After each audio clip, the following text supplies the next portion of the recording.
le coup, la relation à Gildas Guyot, c'est plus qu'une simple relation de lecteur et de libraire, évidemment. Un texte à un auteur qu'on a envie de défendre, c'est évidemment d'abord une question d'amitié. Le goût de la viande m'avait marqué profondément pour sa langue, son style, le côté extrêmement abouti pour un premier roman. Des textes avec une grande étoffe et une grande densité. Je pensais pas beaucoup me tromper quand on vous a envoyé les épreuves non corrigées du goût de la viande, parce que la meilleure façon d'en parler, c'est de le donner à lire. Pourquoi ? Parce que c'est un texte qui fonctionne à partir de l'aspect sensoriel. Voilà. Je sais pas si tu écris tes livres comme ça, Gildas, mais moi, en tout cas, je le lis comme ça, comme des tableaux qui s'emboîtent un peu et qui se tuilent.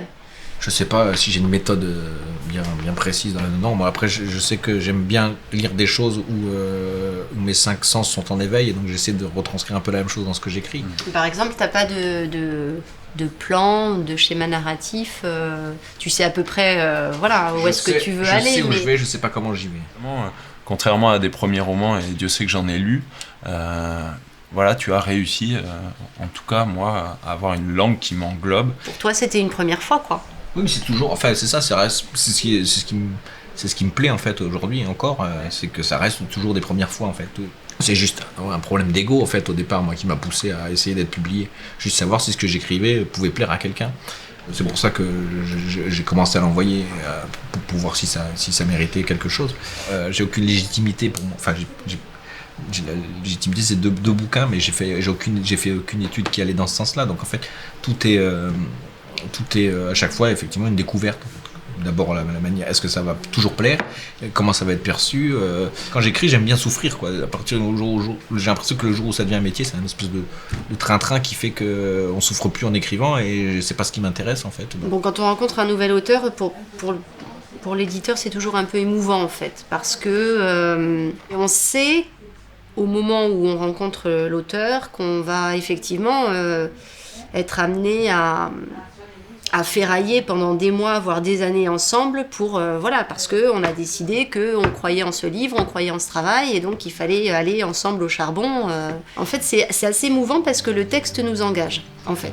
C'est ce qui a été très frappant quand on a reçu Le goût de la viande et à la lecture, c'est le côté organique de cette écriture. En fait, c'est un texte qui fait appel au sens, l'odorat, le goût, etc. Et nous, on défend beaucoup une littérature physique comme ça, qui produit quelque chose sur le lecteur. On a toujours défendu la production des éditions Une Nuit. La rencontre avec toi avait favorisé évidemment l'entrée dans ton univers, qui est un univers somme toute déjà très abouti au niveau de la langue, puisque le rôle d'un libraire aujourd'hui, c'est d'être le médiateur des nouvelles voix, le tremplin. Ce qui importe pour l'auteur, c'est de faire aboutir le texte dans les mains d'un lecteur, d'une lectrice. Mais j'avais pas été confronté du tout à des lecteurs différents de celui de l'éditeur, c'est pas le même regard en fait. Je suis arrivé ici et avoir ce retour-là, parce que c'était vraiment un retour qui m'avait vraiment touché, quoi, pour le coup. J'étais un peu convaincu d'avoir écrit quelque chose d'intéressant, quoi. Nous, on n'est pas en contact avec les lecteurs. Voilà.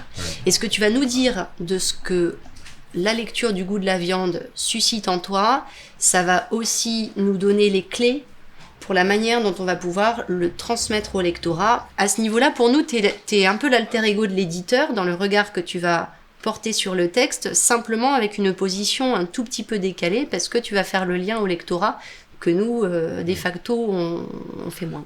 Moi, la poésie d'action, la poésie de corps m'a toujours énormément plu. L'oralité est quelque chose de très important. C'est pour ça qu'on a une scène, c'est pour ça qu'on reçoit les auteurs. Pour justement mettre en voix, partager, et que ceux qui n'ont pas lu puissent entrer dans l'univers de cette manière-là. Enfin, moi, je me souviens de ce passage ici, c'était vraiment intense. C'est ce qui est intéressant dans les rencontres qu'on peut faire en librairie, notamment. C'est la perception du lecteur qui nous amène des choses que nous, on n'avait même pas vues dans ce qu'on avait écrit, quoi. On sait qu'on va avoir des rencontres parfois avec des auteurs compliqués, mais en fait, ça, on l'absorbe toujours par le lieu.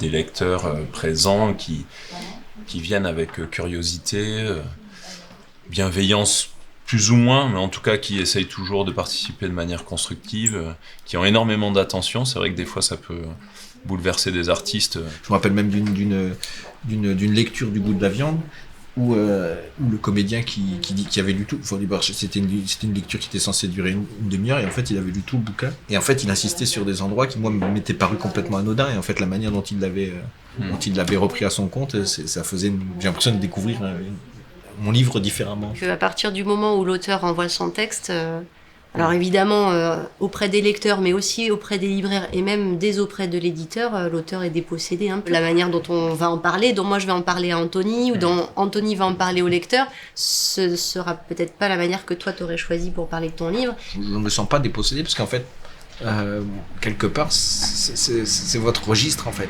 Donc moi je fais confiance. Sur le sens du texte, je peux me sentir dépossédé. C'est-à-dire que les corrections d'un éditeur, pour moi, effectivement, il y a peut-être un sentiment. Il y a un sentiment où j'aurais pu me sentir dépossédé. Ce qui n'a pas été le cas. Dans le catalogue Inuit, il y a certains auteurs qui partagent un peu la même vision de l'humanité que j'ai, notamment Cyril Herry, où effectivement on a un petit peu oublié ce qui faisait notre humanité, qu'on décrit tout le temps, qu'on décrit comme quelque chose de singulier en nous, alors qu'en fait on est peut-être les seuls à ne pas en faire preuve. Et donc ce qui me plaît particulièrement dans ce livre, c'est qu'effectivement la nature nous ramène un petit peu à ce qu'on devrait ne jamais avoir oublié, c'est-à-dire qu'on est juste des êtres vivants.